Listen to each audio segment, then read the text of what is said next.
Salut, bă, cocotieri!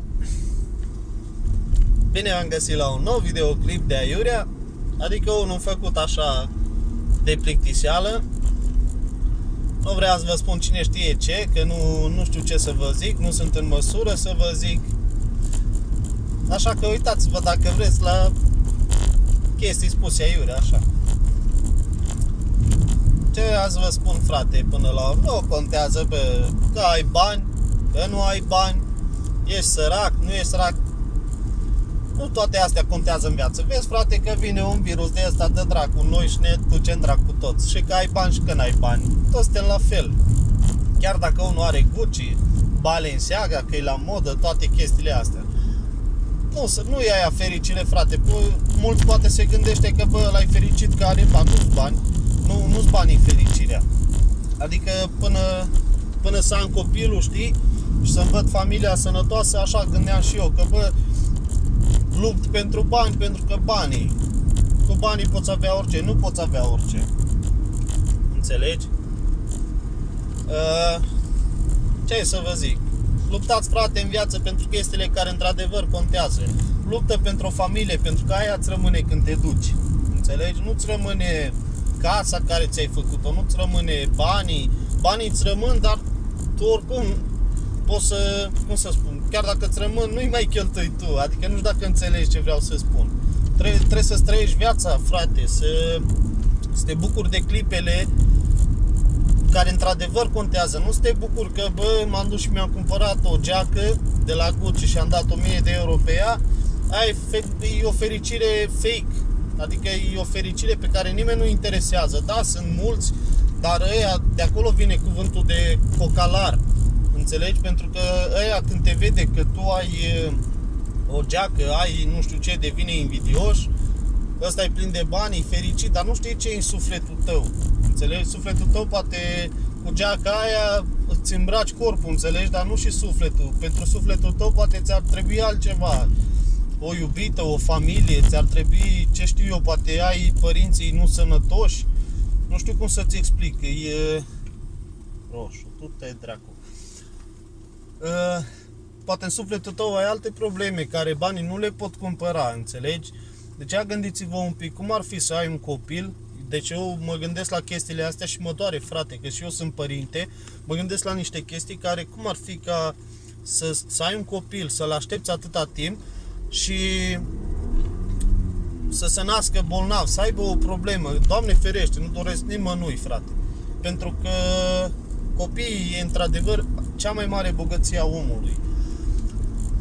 Și atunci poți să fii milionar, poți să fii Bill Gates. Dacă tu nu ai ce-ți trebuie ție pentru suflet, banii nu contează. Uite, eu până să fi venit virusul ăsta, să ne bage pe toți în casă, stau de 2 luni, cum am mai spus, cred că dacă mai stau și luna asta e problemă. Dar eu nu-mi dădeam seama, tot la fel, mă trezeam în fiecare dimineață, frate, trebuie să mă duc pentru că trebuie să le ofer un trai bun. Traiul bun nu constă doar în lucrurile materiale, constă și în acele sufletești. Gen, decât să mă duc să lucru o zi ca să-i cumpăr la băiatul meu sau, nu contează, orice altă, vă dau exemplu ăsta, deci să mă duc o zi și să lucru pentru băiat și să-i cumpăr o jucărie pe care poate nu mi-o permiteam dacă nu lucram. M-am gândit că ar fi mai bine și s-ar bucura mai mult să mă joc eu cu el, nu să-i ofer mașina aia care eu cumpăr și să se joace singur. E mai ok din ce mi-am dat eu seama și copiii sunt mult mai bucuroși și oricine, și soția și oricine când petreci timp cu ei, când le oferi din timpul tău. Nu contează cât ești de ocupat. Cum v-am mai spus, eu mi-am deschis activitatea, când mi-am deschis-o de curând, care o am, eram foarte ocupat și sunt ocupat, dar încerc să-mi fac timp pentru că mi-am dat seama că nu banii contează, ci contează chestiile care sufletești, care ale te fac într-adevăr fericit. Pentru că eu până când să văd chestiile astea aveam o fericire falsă. Eu eram fericit, dar eram fericit așa în gândul meu. Eu nu vedeam într-adevăr fericirea care e să te trezești dimineața și să vezi că ai în jurul tău doar persoane care îți vor binele, care nu interesează că astăzi ai bani, mâine nu ai bani, nu contează că ești îmbrăcat de la Gucci, Balenciaga, Adidas sau de la chinezi, nu contează. Important e că ești lângă ei. Deci acolo vreau să ajung. Nu contează cine ești. Important este ce demonstrezi. Înțelegi? Contează că tu ai milioane de euro, dar dacă tu ești, cum să vă spun, dacă ești o mizerie de om, înțelegi? Degeaba ai milioane de euro, nu te va respecta nimeni. Cum sunt mulți care își arată banii pe internet. Bă, frate, degeaba îți arăți banii, pentru că lumea nu te apreciază, te apreciază tot unul ca tine. Înțelegi? Poate că, bă, dar lumea te invidiază, sunt care te invidiază, dar nu o să fie nimeni ca tu să-i câștigi respectul oferindu-i banii tăi, decât la unul mai slab ca tine. Înțelegi?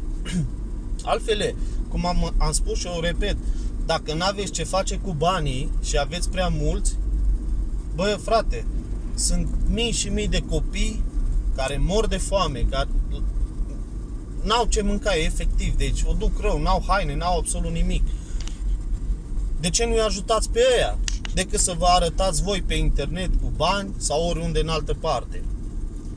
Bine, fiecare acum înțelege cam ce-și dorește. Eu nu judec pe nimeni, nu vorbesc pur și simplu.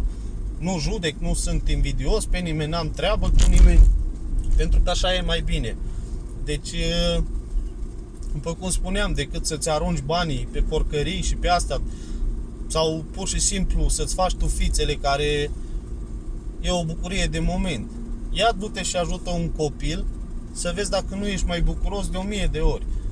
Pentru că aia îți rămâne tot timpul întipărit. Deci eu am văzut, vă spun din propria experiență, am cumnatul meu, nu știam până când nu am văzut și eu, el în fiecare lună, nu-i bogat, frate, el e un om normal, un om de rând, ca fiecare. Dar mă, fratele meu, în fiecare lună era o familie care el o cunoaște, încă e familia aia, nu era, au 8 copii, frate. Și ce te uimește, nu-i trimite nimeni, sunt țigani, înțelegi, dar nu cerșesc, nu-i trimite nimeni la cerșit sau să facă bani, toți încearcă să-i țină în școli și vă spun, bă, deci vă spun că copiii ăia, frate, îi ține, lucră, părinții, nu copiii, lucră și ziua și noaptea să-și întrețină copiii care îi are, deci sunt conștienți că te gândești până la urmă și bă, dar de ce au făcut atâția copii? Nu-i de judecat chestia aia, frate, e de apreciat faptul că ei totuși încearcă, oricât de greu le este, încearcă să le fie mai bine. Și ce am vrut să spun, ăsta, cumnatul meu, în fiecare lună făcea cumpărături cât putea, frate, până când m-am decis și i-am ajutat și eu, știi, cu cât puteam eu. Mă, le făceam cumpărături în fiecare lună, nu de mult, alimente, mai dulciuri, mai câte o jucărie, erau 2 geme, frate, ți se rupe inima, înțelegi, când îi vedeai. Bă, omule, tu știi ce fericiți erau copiii ăia și familia aia respectivă, părinții nu-i găseai niciodată acasă.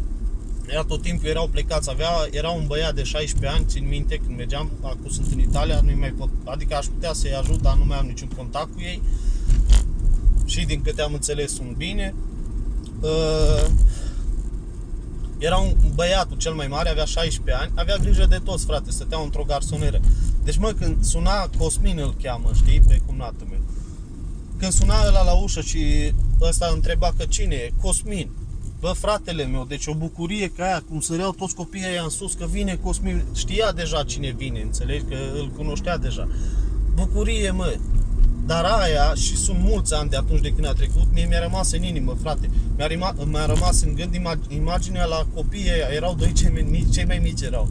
Frate, drăgălași, când îi vedeai că n-au, frate, n-au ce le trebuie, înțeleg? Pentru că vezi, tristețea unui copil îi se citește în ochi. Că n-ai tu ce mânca, n-ai o jucărie, n-ai absolut nimic. Ei, fratele meu, alea-s fericirile, cum să spun, aia e fericirea adevărată. Oamenii ăia n-aveau bani, n-aveau nimic, ca să vă dau un exemplu. Aveau, poate să chineau să aibă pâinea de zi cu zi, înțelegi? Dar ei erau fericiți, frate, erau uniți, erau o familie. Aia înseamnă fericirea.